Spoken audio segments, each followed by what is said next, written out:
something that I've been pondering quite a while in my own practice.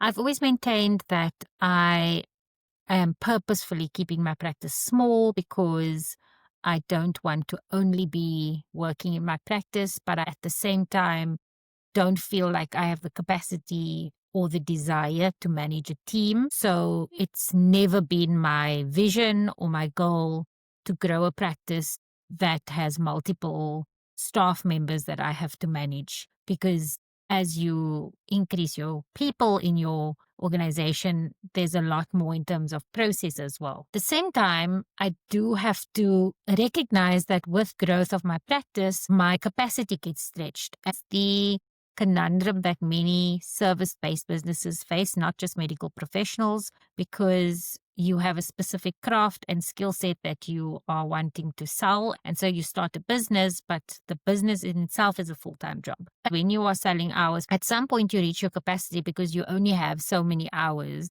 in a day and so many hours in a week and in a month. And so even if I want to keep my practice small in the sense that I only want to see a certain amount of clients, I will have reached my capacity, both in terms of how much revenue I can bring in, but also in terms of how stretched I am because the number of clients increases your non-clinical administrative duties. And when you are a single person in your practice and you start growing, there are other things that come into consideration, like what happens if you need to take time off, or what happens if you fall ill. And then if you have other interests or other revenue streams that you want to explore, how do you then cut into the capacity that you already are maxed out in your practice to make room and space for that and to accommodate that growth? And so I'm at that juncture now where, even though I've always said that I don't want a big practice, I don't want to manage a team, I don't want to have a whole bunch of therapists working under me,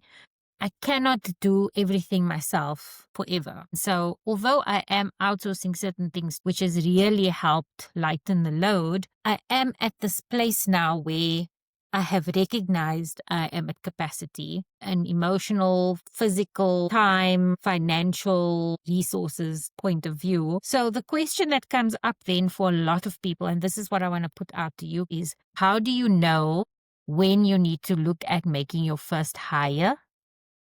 And then secondly, when you know you need to make your first hire, how do you know who you need to hire? And the reason I ask that is because, like I said, you're wearing two hats. You are both a clinician and you are providing a service, but you are also a business owner and a leader in your business. Even if it's just you, you are a leader. You are leading yourself, you are leading your business, you're leading your organization. And so when you're looking to hire somebody, you basically need to look at, do you hire somebody to relieve your capacity in your clinical role and bring somebody in to take over some of your clinical hours to then free yourself up to do more of the leadership stuff? Or do you bring somebody into your team to reduce the non-clinical aspects, which is like your admin of your practice, to give you more room to breathe in terms of you focusing on your clinical stuff? Have you been in this position, or are you in this position? And what are your thoughts and experience on this? How do you know when you need to hire somebody? And then when you do, how do you know what position you need to hire for when you're just starting out?